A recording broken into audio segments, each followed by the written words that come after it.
ગાંધીનગર જિલ્લાના 4 સ્થળોને કોલેરાએ હાહાકાર મચાવ્યો છે। કોલેરાના વધુ કેસ નોંધાતા વહીવટીતંત્ર એલર્ટ મોડમાં જોવા મળી રહ્યો છે, જેના પગલે ગાંધીનગર જિલ્લા કલેક્ટરે 4 વિસ્તારોને કોલેરાગ્રસ્ત જાહેર કર્યા છે। ગાંધીનગર જિલ્લાના 4 સ્થળોને કોલેરાગ્રસ્ત જાહેર કરાતા લોકોમાં ફફડાટ વ્યાપી ગયો છે। ગાંધીનગર જિલ્લા કલેક્ટર દ્વારા કોલેરાગ્રસ્ત વિસ્તારો માટે એક જાહેરનામું પ્રસિદ્ધ કર્યું છે, જેમાં દહેગામનો અર્બન વિસ્તાર એસટી ડેપોથી 2 કિલોમીટરનો વિસ્તારનો સમાવેશ થાય છે। ત્યારબાદ છિલોડા છિહોલી જીએબી રોડ વિસ્તારથી સાપરા સુધીના 2 કિલોમીટરનો વિસ્તાર પણ કોલેરાગ્રસ્ત જાહેર કરાયો છે। આ સિવાય કલોલના રામદેવપુર વાસ ગાયના ટેકરાથી 2 કિલોમીટરનો વિસ્તાર કોલેરાના ઝપેટમાં આવ્યો છે। ગાંધીનગર મહાનગરપાલિકા અંતર્ગત આવતા મેથાપુરમાં નવા વણકર વાસ આંબેડકર હોલ વિસ્તારથી 2 કિલોમીટરનો વિસ્તાર કોલેરાગ્રસ્ત જાહેર કર્યો છે।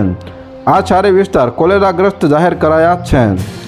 તો હાલ અત્યાર માટે આટલું જ મિત્રો। ફરી મળીએ નવી અપડેટ સાથે। તે પહેલાં વિડીયોને લાઇક કરી ગુજરાત ટોપ ન્યૂઝ ચેનલને સબસ્ક્રાઇબ કરી દો અને પાછા ઓલું બેલ આઇકન પણ દબાવી દો, જેથી તમને નવી ખબરો મળતી રહે।